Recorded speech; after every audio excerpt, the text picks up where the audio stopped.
Alright, so we're moving the decimal, and we're going to take 75.77% of that number. So it's going to be 0.7577 times 34.969. So we are taking roughly 76% of that number. Then we're going to add that to 24% roughly of that number. So 0.2423 times 36.966. So what we're doing here essentially is we're taking 76% of this number, 24% of that number, and then when you add them together, that's pretty much 100%, right? 76 and 24, I mean, that's 100%. So that's 100% of CL's mass, which is what that number should be on the chart.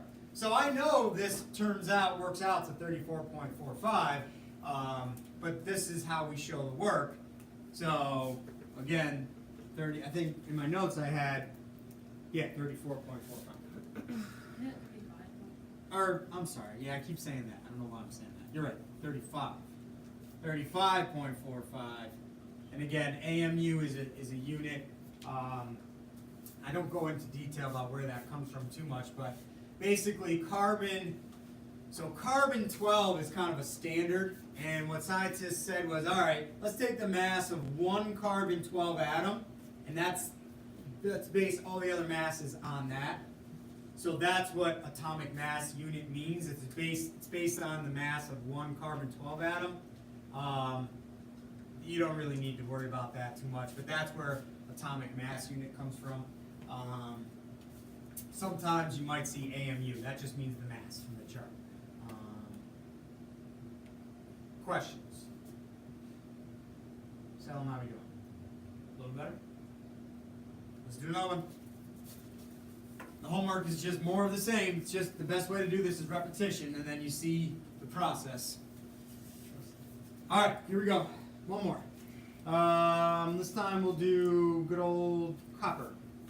Cu 63 and Cu 65.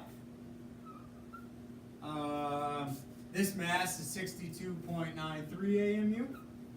This one is 64.93 AMU.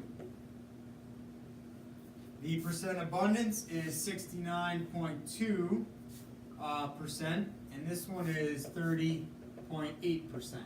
So again, calculate the atomic mass of copper given that information.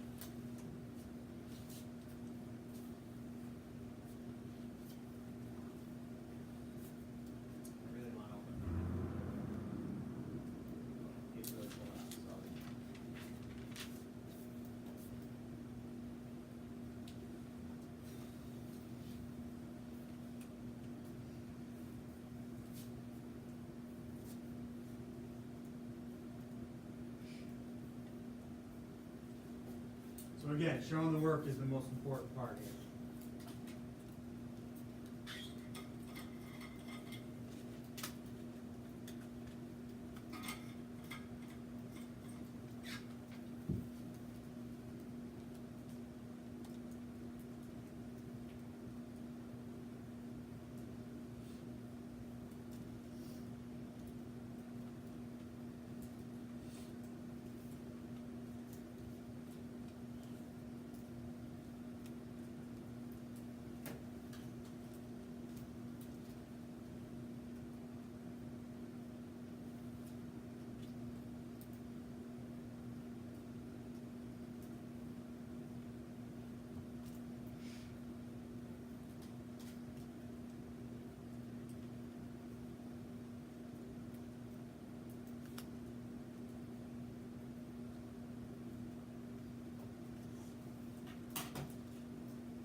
So again, your answer should be pretty close, 63.546, something pretty close to that, if you do the math right.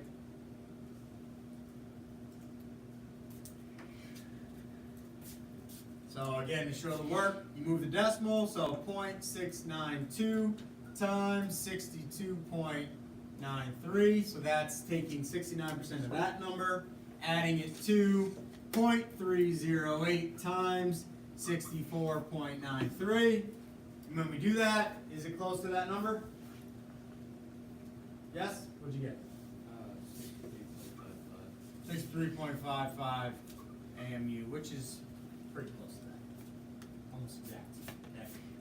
Now, it should make sense to you guys that when I talked about the percent abundance, that H1 is 98% because the hydrogen mass is almost exactly 1. But it's this one, so eyes up here, these percentages aren't as drastic, right? 70 is a lot bigger than 30, but because there's a decimal, 0.55, it's kind of in between, right? 63 and 64, kind of. So, I mean 65, right? So it's more evenly distributed because that's a 0.55. A lot of these isotopes, or a lot of these masses with 0.99 or 0.00, your percentages are going to be kind of very skewed. But the ones that have decimals that are more like 0.5, 0.4, it's going to be closer to 50-50.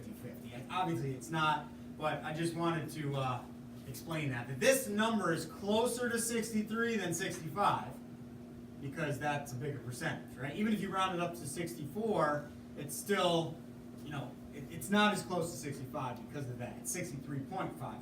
So it's closer to 63 because that's a higher percentage. I'm just trying to explain that. Hopefully I'm not confusing you. But a lot of times on the Regents, they will give you the question, which of the following isotope is the most abundant?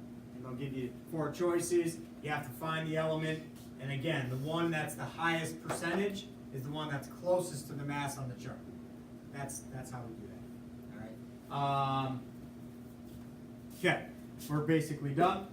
That's all I wanted to do. We only have a couple minutes, so let's stop. Do those 2 worksheets for tomorrow.